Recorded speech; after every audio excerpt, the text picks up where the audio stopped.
segundo, Mane Nobiscum Domini. Fica conosco, Senhor, que dá o tema da nossa semana eucarística.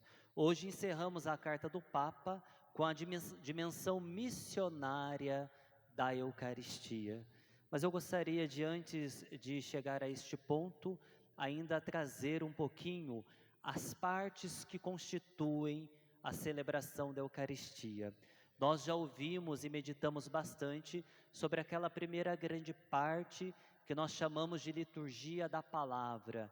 Primeira parte que foi iluminada pelo Evangelho, segundo o qual os discípulos retornaram para Emaús e no meio do percurso, Jesus foi lhes explicando as Escrituras, demonstrando como que os profetas falavam a respeito dele, aliás, de nosso Senhor Jesus Cristo. E o coração dos discípulos passou a arder, a partir do momento em que eles tiveram contato com a palavra de Deus e com a pregação desta palavra, com a homilia que o próprio Jesus fez. No segundo momento, Jesus fracionou o pão, partiu o pão, e na fração do pão, os discípulos reconheceram o Senhor, viram que o Senhor estava com eles, ao lado deles, e Jesus como que desapareceu aos olhos deles, mas estava presente realmente no pão partido. Inclusive, quem está com o subsídio que nós preparamos, este livreto sobre a Eucaristia, depois da carta do Papa, há uma catequese aí neste livreto sobre a Eucaristia, e o primeiro momento é o momento de aprender sobre os nomes da Eucaristia, e dentre estes nomes há o nome fração do pão. Foi o primeiro nome utilizado nas comunidades cristãs para se referir à Eucaristia. Eucaristia, missa, que nós chamamos hoje, era chamada primordialmente como fração do pão. Pão partido, pão fracionado, que indicava a participação no corpo e no sangue do Senhor, a comunhão com o Senhor Deus e com os irmãos. A Eucaristia foi vista, portanto, como sacramento da comunhão. Não só a nossa íntima comunhão com Deus também, mas a nossa comunhão entre nós, membros do corpo do Senhor. Nós, inclusive, refletíamos a respeito disto no domingo, quando meditávamos sobre a Eucaristia, fonte e epifania da comunhão, isto é, a comunhão eclesial, a comunhão entre nós, nasce da Eucaristia e se manifesta na celebração eucarística.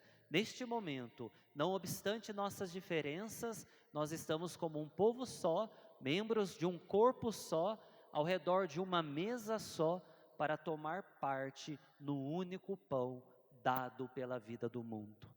A Eucaristia, queridos irmãos e irmãs, foi relatada pelos 3 evangelistas sinóticos e também por São Paulo na carta aos Coríntios. São João fala da Eucaristia, mas fala no contexto do discurso de Jesus sobre o pão da vida. O pão da vida, que é seu corpo, a sua carne, dada para a salvação do mundo.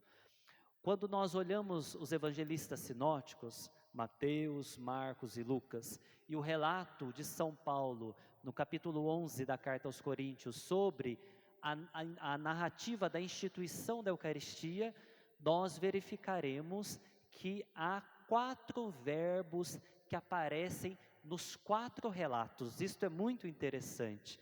Você, depois em casa, pega o evangelista São Mateus, no momento em que ele fala da última ceia de Jesus, portanto, da instituição da Eucaristia, pega São Lucas, pega São Marcos, pega São Paulo, e você vai verificar que em todas as narrativas, conquanto haja alguma diferença ou outra, em todas as narrativas aparecem 4 verbos que Jesus, portanto, realizou na última ceia. O primeiro verbo, tomou o pão. Jesus tomou o pão em suas mãos. Segundo verbo, deu graças, que é Eucaristia em grego, deu graças. Terceiro verbo, partiu o pão, quer dizer, fracionou o pão. E quarto verbo, distribuiu o pão, deu o pão. 4 ações de Jesus no dia em que ele instituiu a Eucaristia. Tomou o pão em suas mãos, deu graças, partiu o pão e distribuiu o pão. A igreja olhou para estes verbos e entendeu que eles formavam a estrutura da liturgia eucarística. A liturgia da palavra já meditamos. Agora a gente precisa lançar o nosso olhar e a nossa atenção para a liturgia eucarística. Na liturgia eucarística há um momento ápice em que o padre pronuncia a narrativa da instituição e onde o mistério da mudança do pão e vinho no corpo e sangue do Senhor se realiza. O padre vai mimeticamente imitando os gestos de Jesus. Ele tomou o pão, deu graças, partiu e deu a seus discípulos, dizendo. E nesse momento em que o padre vai pronunciando, a presença de Cristo se vai efetivando no meio de nós, entre nós. Mas liturgicamente, estes verbos acontecem ao longo de toda a liturgia eucarística. Quer dizer, o padre não deve repetir os gestos que ele pronuncia no momento das palavras da narrativa. Quer dizer, o padre não pega o pão, tomou o pão em suas mãos, deu graças, partiu, o padre não parte o pão e distribuiu. O padre não sai distribuindo, né? Ali do altar sai distribuindo, não. Isso acontece ao longo da liturgia eucarística. Então a gente precisa se perguntar, em que momento o padre realiza o tomou o pão em suas mãos? Não sei se alguém tem algum palpite. Em que momento o padre toma o pão em suas mãos dentro da liturgia da missa? Alguém se arrisca? Pouquinho antes da consagração, na apresentação das oferendas, hein? O povo de Deus vem ao longo deste corredor com o quê? Vem com muitas doações, etc., não é? Mas vem sobretudo com o pão e o vinho para o sacrifício. E o padre aqui toma em suas mãos o pão, toma em suas mãos o vinho. É a realização do primeiro verbo, daquilo que Jesus fez na última ceia. Tomou o pão em suas mãos. É aqui. Por isso que a apresentação das oferendas é um momento muito importante na liturgia da Santa Missa, porque o padre está realizando um gesto que Jesus realizou e com a participação da comunidade. Para mim, em toda missa que eu celebro, é o momento ritual mais tocante, mais marcante. E não acaba aqui. O padre vai ao altar com os dons que o povo ofereceu. E no altar o padre apresenta a Deus estes dons. E a oração que o padre faz, que é uma oração secreta, é uma oração muito bonita. O padre diz assim, vou revelar para vocês, para quem não conhece ainda, né? Bendito sejais, Senhor Deus do universo, pelo pão que recebemos de vossa bondade, fruto da terra e do trabalho humano, e que agora vos apresentamos, e para nós se vai tornar pão da vida.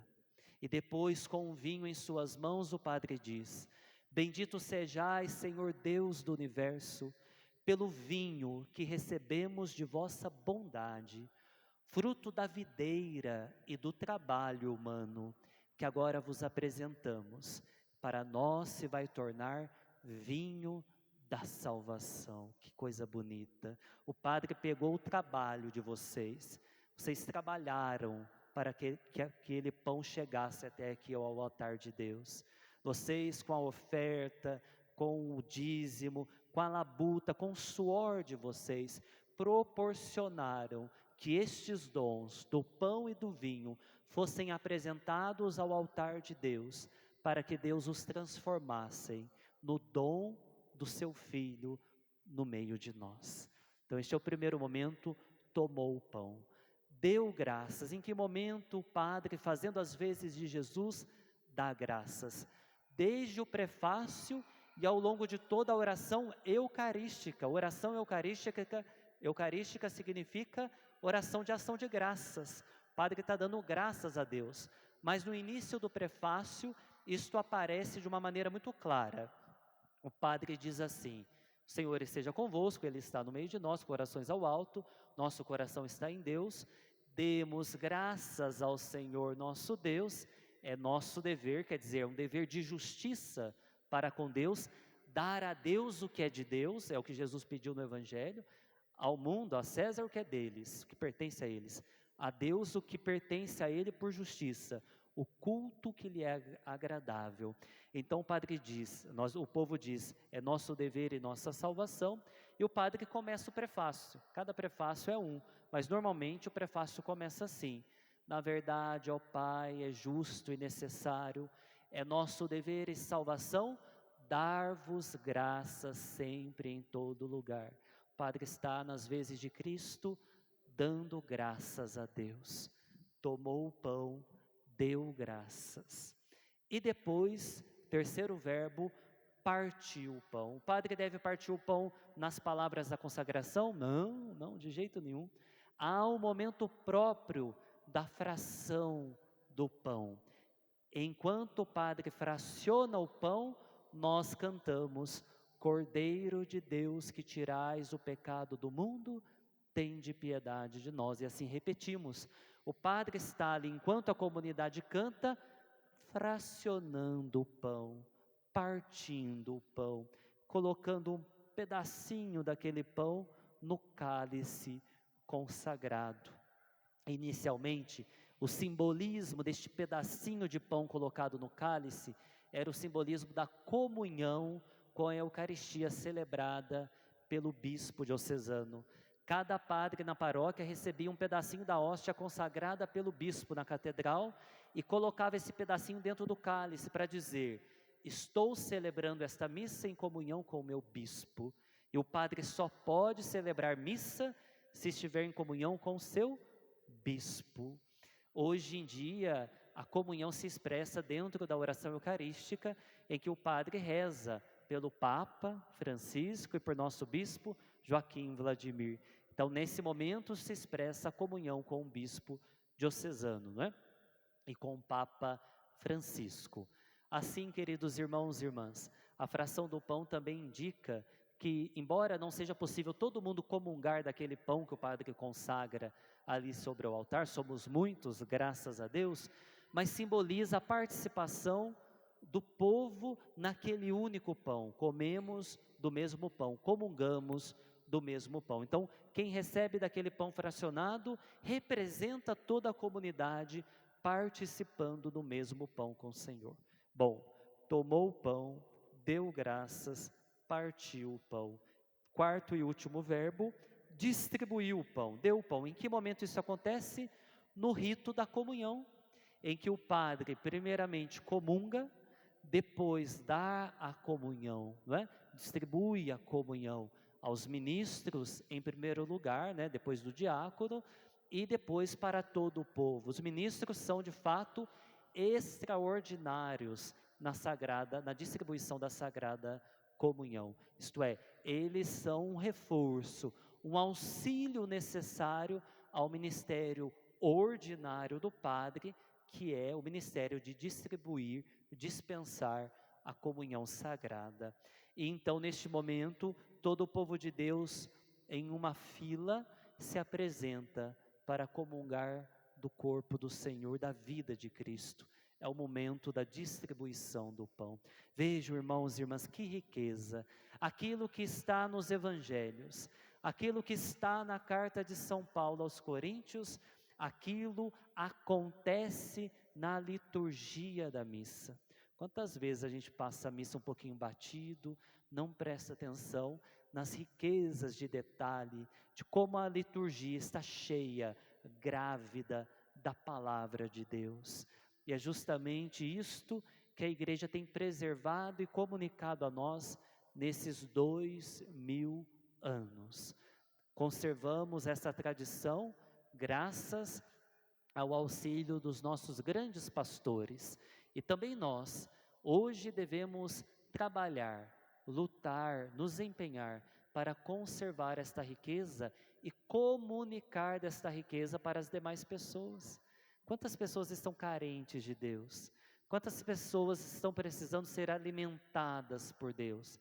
Pessoas que caíram na ausência de sentido da vida, pessoas que não veem mais beleza em viver, alegria em viver, que sentem um pouquinho enfraquecidas diante das dificuldades da vida, porque, convenhamos, a vida apresenta dificuldades para mim, apresenta dificuldades para vocês, e às vezes a gente se sente fraco, nós nos sentimos impotentes diante dos grandes desafios que a vida nos apresenta. E aqui está Deus neste altar se oferecendo a nós, se dando como alimento neste banquete celeste, fortalecendo a nossa vida, o nosso coração, para trilharmos neste caminho, no caminho desta vida, trilharmos um caminho de testemunho de Cristo, visibilizar Cristo, mostrar Jesus para as pessoas. Nós só conseguiremos conformar o nosso coração ao coração de Cristo, ter o rosto de Cristo, na medida em que aprofundarmos a nossa comunhão com o Senhor.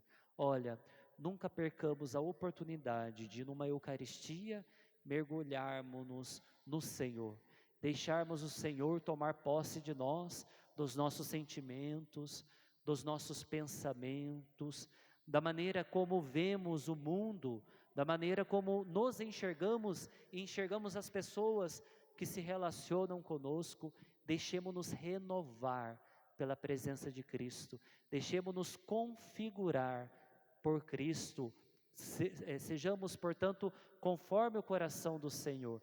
É assim que seremos agentes de transformação deste mundo, assim que seremos bons evangelizadores na nossa casa, no nosso ambiente de trabalho, no nosso bairro, na nossa cidade, enfim, por onde passarmos, transbordarmos Cristo, exalarmos o suave odor de Cristo, a boa presença de Cristo. Nós somos chamados a ser replicadores da presença do Senhor no mundo. É através de nós, o Senhor conta conosco, é através de nós que Ele alcançará tantas e tantas pessoas que andam afastadas, andam distantes dEle. Peçamos, irmãos e irmãs, que nesta Eucaristia o Senhor nos fortaleça e nos dê uma alegria inesgotável de participarmos desta mesa. Não é direito nosso, não é mérito nosso. A Eucaristia é dom do alto, é dom do Senhor, é ela quem nos sustenta na missão. Ao término da missa, o diácono fará o envio missionário. Ide em paz, que o Senhor vos acompanhe. E o nosso graças a Deus não é o graças a Deus assim, ainda bem que acabou, né? Acabou a missa, graças a Deus. Não, o nosso graças a Deus é: louvado seja Deus, Ele nos alimentou, Ele nos sustentou. Agora nós podemos sair e temos as condições de testemunhá-lo por onde passarmos, por onde andarmos. E que esse graças a Deus desta missa seja um graças a Deus renovador do nosso ardor missionário, do nosso empenho na evangelização. Louvado seja nosso Senhor Jesus Cristo.